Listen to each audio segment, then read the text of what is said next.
নমস্কাৰ বন্ধু বান্ধৱীসকল, আপুনি আপোনাৰ ভৱিষ্যত লৈ বহুত চিন্তিত। হয়তো কোনোবা মাক দেউতাকৰ বাবেও বহুত চিন্তাৰ কাৰণ হৈ পৰে যে ল'ৰাটোৱে চাকৰি পাবনে, বা এটা চাকৰি পালে ল'ৰাটোৱে কিবা কৰি খাব পাৰিব। হয়তো তাৰ মাজত কিছু লোকে জ্যোতিষীৰ ওচৰলৈ যায় তেওঁৰ কুণ্ডলীখন চাবলৈ যে ল'ৰাটোৱে চাকৰি পাবনে। কিন্তু কথা হ'ল, জ্যোতিষীজনে আপোনাক বাৰু শুদ্ধকৈ ক'লেনে, বা আপুনি তেওঁৰ কথাখিনিত সন্তুষ্ট হ'লনে?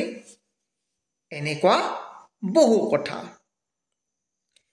চাকৰিৰ ক্ষেত্ৰত দশমপতিৰ ভূমিকা অতি প্ৰবল, বা আমি এনেকৈ ক'ব পাৰোঁ যে দশমপতিয়ে প্ৰধান। নৱমপতি আৰু দশমপতিৰ একত্ৰ অৱস্থান আৰু স্থান বিনিময়, দৃষ্টি বিনিময়। দশমপতিৰ ওপৰত নৱমপতিৰ দৃষ্টি থাকিলে আপোনাৰ চাকৰি হ'বই। নৱমপতি আৰু পঞ্চমপতিও লগ হ'লে চাকৰি হ'বই।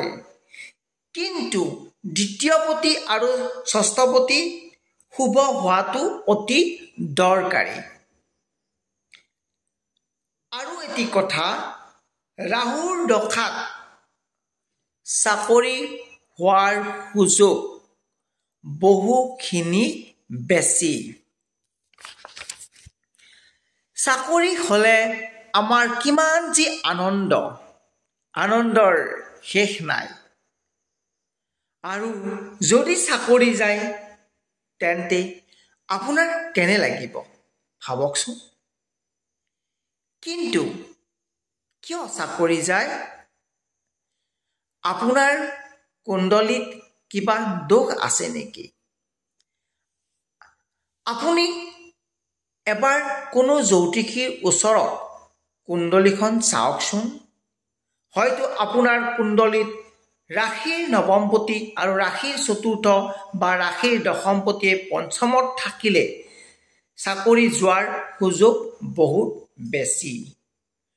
দশমপতিত যদি ৰাহু অকলে থাকে তেতিয়াও চাকৰিৰ অৱসান ঘটে।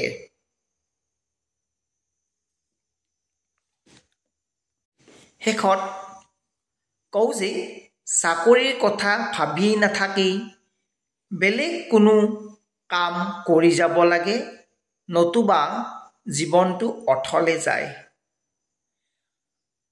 আপোনাক এজন ভাল জ্যোতিষীয়েহে ভাল পৰামৰ্শ দিব পাৰিব।